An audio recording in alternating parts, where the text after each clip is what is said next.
मित्रों, जय माता दी। आप देख रहे हैं धर्म शिक्षा में आइए हम आज के वीडियो में जानते हैं कि पितृपक्ष 2024 में कब से कब तक रहने वाला है और साथ ही पितृपक्ष में हम पिंडदान क्यों करते हैं अपने पूर्वजों के लिए।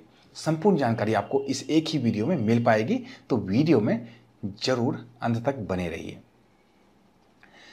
तो देखिए, पूर्वजों का आशीर्वाद हम सब पे बना हुआ है, तभी हम अपने जीवन में सुखी से रह पा रहे हैं। चाहे कोई भी व्यक्ति हो, उन्हें कुछ न कुछ अपने पिता से, दादा परदादा से कुछ न कुछ संपत्ति जरूर मिलती है, जिसे हम पुश्तैनी संपत्ति कहते हैं। ऐसे में अपने पूर्वजों को समय समय पे धन्यवाद भी जरूर करना चाहिए। जब उनसे आपको बहुत कुछ मिला है, पूरे संस्कार मिले हैं, संपत्ति मिली है, सब कुछ मिला, परिवार मिला है, तो ऐसे में पूर्वजों को समय समय पर धन्यवाद भी जरूर कहना चाहिए। और ऐसा ही धन्यवाद कहने का मौका आपको मिलता है कब? पितृपक्ष में। जिन लोगों को भाग्य का साथ नहीं मिलता, बहुत ज़्यादा मेहनत करते हैं, फिर भी फल की प्राप्ति नहीं होती है, कुंडली पंडित जी को दिखाते हैं, पंडित जी बोलते हैं पितृदोष लगा हुआ है, तो ऐसे पितृदोष का निवारण भी पितृपक्ष के समय ही करना चाहिए। और जो लोग पितृपक्ष में जो सही में हकदार हैं उस पितृपक्ष को करने के लिए, वो जब पिंडदान करते हैं तो उनके पूरे परिवार पे कभी भी पितृदोष का असर नहीं होता है। अगर कुंडली में पितृदोष है भी तो भी वो शक्तिहीन रहता है हमेशा।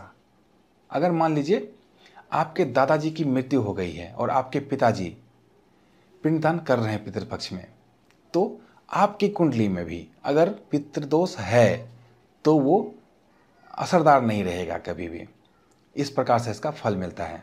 तो चाहे आपको अपने पितरों को धन्यवाद कहना हो या पितृदोष से छुटकारा पाना चाहते हैं, दोनों ही चीज़ों के लिए पितृपक्ष बहुत ही उपयुक्त समय है। बहुत ही उपयुक्त समय है पिंडदान करने के लिए और अपनी पितृ को धन्यवाद कहने के लिए। दैनिक बोलचाल की भाषा में लोग इसे श्राद्ध भी कह देते हैं, लेकिन इसका नाम जो है वो पितृपक्ष ही होता है। पितृपक्ष क्यों? क्योंकि एक पूरा का पूरा पक्ष पितरों के लिए होता है। आश्विन मास की जो कृष्ण पक्ष होती है उसे ही पितृपक्ष कहा जाता है। जानते हैं जैसा कि आप हर महीने में 2 पक्ष होते हैं। कृष्ण पक्ष पहला पक्ष होता है और दूसरा शुक्ल पक्ष होता है। तो आश्विन मास का पहला पक्ष यानी कि कृष्ण पक्ष जो होता है उसे पितृपक्ष ही कहते हैं। अब आइए जानते हैं पितृपक्ष में कब पिंडदान करना चाहिए और ब्राह्मण भोजन कब कराना चाहिए, किन किन तिथियों में करा सकते हैं आप। तो संपूर्ण जानकारी के लिए वीडियो में हमारे साथ अंत तक बने रहिए।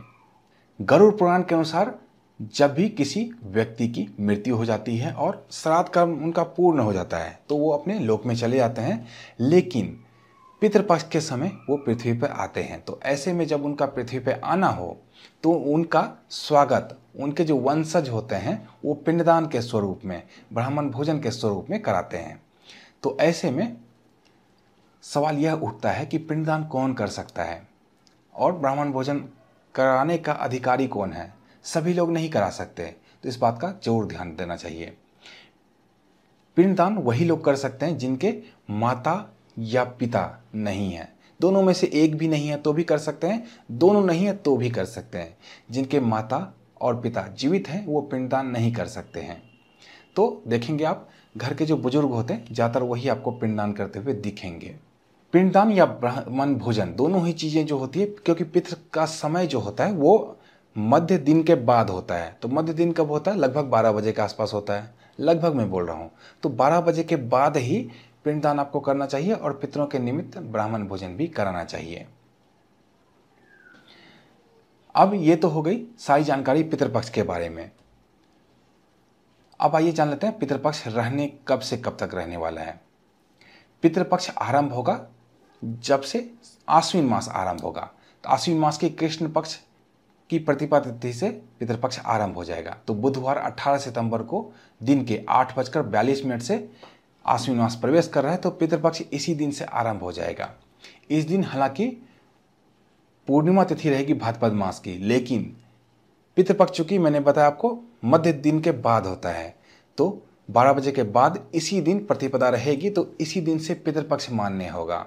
तिथि में पूर्णिमा रहेगी, ठीक है, लेकिन पितृपक्ष का भी पहला तिथि इसी दिन से आरंभ होगा, क्योंकि इसमें 12 बजे के बाद का समय चाहिए होता है हमें। और मातृनवमी इसी बीच में आती है। नवमी तिथि जो आती है कृष्ण पक्ष की, उससे मातृनवमी कहते हैं। किन्हीं की माता की अगर मृत्यु हुई है तो माताओं के लिए एक ही दिन निश्चित किया गया, मातृनवमी के दिन, इसी दिन पिंडदान किया जाता है।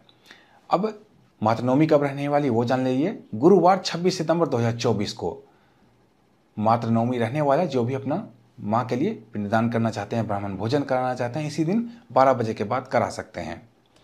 अब पुरुषों के लिए कब कराया जाए पिंडदान, तो उसका बहुत ही साधारण उपाय है कि जिस तिथि को आपके पूर्वज की मृत्यु हुई है, अगर आपको पता नहीं है तो व्हाट्सएप पे हमसे संपर्क कर सकते हैं, वहाँ पे मैं आपको बता दूंगा, या अपने पंडित जी से संपर्क कर सकते हैं। तिथि कौन सी थी वो बस पता कर लीजिए। उस तिथि को, चाहे वो शुक्ल पक्ष की तिथि हो या कृष्ण पक्ष की तिथि हो, किसी भी तिथि को उनकी मृत्यु होगी, बस तिथि याद रखना है आपको। और उस तिथि, वो तिथि जब पितृपक्ष के अंदर आए तो उसी तिथि को आपको पिंडदान करना है, ब्राह्मण भोजन उनके लिए कराना है। लेकिन माताओं के लिए बिल्कुल फिक्स है, गुरुवार 26 सितंबर को मातृ नवमी के दिन ही माताओं के लिए करना है। अगर पुरुष की मृत्यु हुई है तो उनके लिए तिथि याद रखना आपको जरूर आवश्यक है। अगर किन्हीं को पता ही ना हो कि किस दिन मृत्यु हुई थी, बिल्कुल पता नहीं है, याद ही नहीं है कुछ भी, तो उनके लिए पितृपक्ष का अंतिम दिन जो होता है, अमावस्या का दिन, उस दिन पिंडदान होता है। अमावस्या तिथि रहने वाली है बुधवार 2 अक्टूबर 2024 को। इसी दिन पितृपक्ष की समाप्ति भी होगी। अगर आपको बिल्कुल पता ही नहीं है तो आपको इसी दिन पिंडदान करना चाहिए, वो भी 12 बजे के बाद। तो पितृपक्ष 2024 से संबंधित संपूर्ण जानकारी मैंने आपको इस वीडियो के माध्यम से देने का प्रयास किया है। फिर भी कुछ आपको जानना है तो कमेंट बॉक्स आपका अपना है, उसमें हमसे जरूर पूछें। तो मिलते हैं इसी तरह की अन्य ज्ञानवर्धक वीडियो के साथ, तब तक आप देखते रहिए धर्म शिक्षा। जय माता दी।